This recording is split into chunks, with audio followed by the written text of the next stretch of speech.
Today we're going to hear from Bobbie Amaru with the band Saliva as they discuss an upcoming show at the Q&Z Expo Center in Ringgold, their new album, and much more. Well, starting out, I want to talk a little bit about your newest album. You just released that just over a week ago now, Revelation. Can you talk a little bit about what it was like putting this album together? Because if I remember correctly, you started this back in 2020 during the pandemic. A little bit different world back then. Yeah. The intention was never for it to take as long as it did, but we, it's just the way it went. We also all have families and, we live in different cities and, Wayne would just kind of come to Jack's where I live in Florida and from time to time. And we just kind of, you do the layers and do the thing as you do to make a record. A lot of times bands make records. They go basically live in a place for like a month or a month and a half and get it done. And we just never really made records that way. Mm-hmm. But it was only supposed to take a few months. And then, with the pandemic stuff, we took longer and, we do shows and do other things and it would kind of interfere and, but yeah, by the time it was finished, we ended up with about 34 songs. And we just chose 12 songs that we felt like, made the record feel cohesive and vibe together. So. Okay, good, very good.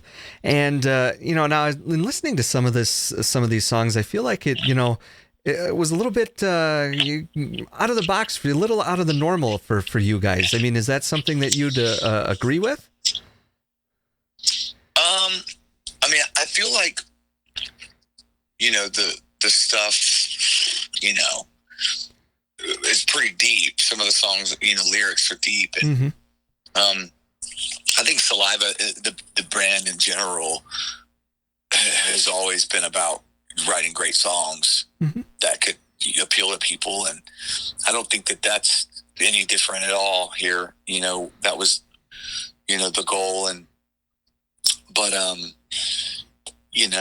think through the years, if you listen to a lot of Saliva's catalog, I mean, it always changed and it was very, various, different, types of songs and stuff too, and not just like the click booms and things. and I feel like with this record, that's just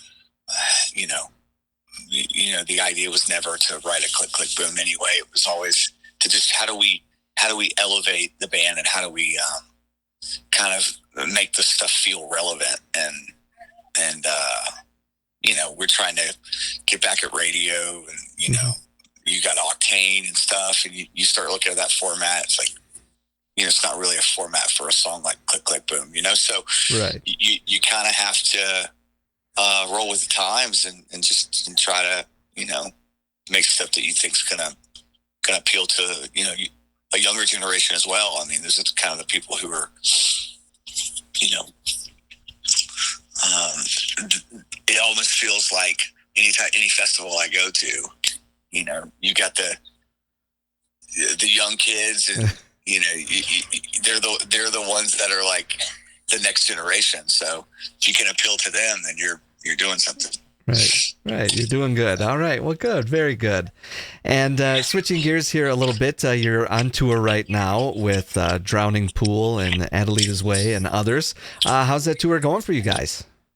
It's been going great so far. I mean, we're only like 8 shows in, but we got I just looked, we've got 30 left. Right. So, but it's been good so far. And we love those guys, man. They're good dudes.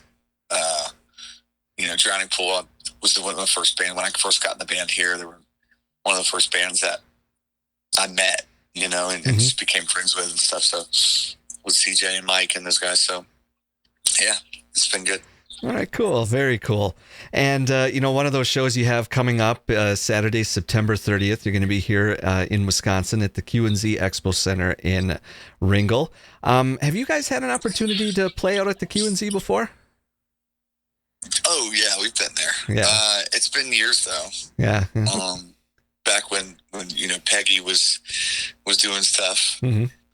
Yeah. So, and she was always great to work with, man. She was awesome. So. Right. And, now the Q&Z is, I would say, a bit more of an intimate venue than some of the other places that you have played and will be playing at. Do you kind of have a preference when it comes to doing those live shows? Do you prefer rocking out with the bigger crowds, or do you like doing some of these smaller, intimate venues too? I like being on stage. I like all of them. Okay. The intimate crowds are great just because you can, I feel like you can see everybody, mm-hmm. and connect that way. And, being able to play the big, large, festival crowds, that's fun too, It's almost like the cherry on top, All right, excellent. That's cool. It's very cool. All right. Is there anything else then? Anything else that you would like to touch on here that we may not have already discussed? No, just, we got Revelation, the new record's out and everywhere. And I appreciate, I've gotten a lot of messages and a lot of, from people just, saying nothing but positive stuff. It's been awesome. And overwhelmingly grateful for it. So, I appreciate all that and, keep that coming and just honoring Wayne Sweeney, man. Wayne Sweeney was, is a legend and, we love and miss that guy every day. So. Yeah. How are you guys doing as a band, after losing Wayne earlier this year? You guys doing all right? It sucks, Yeah. It's just trying to, but, knowing who he was and what kind of man he was and being able to, there's so many positive moments, with him and funny moments and we know what he would have wanted and that's what we're doing. And, that's the way I approached this all along was, what would Wayne want? And that's why we're here.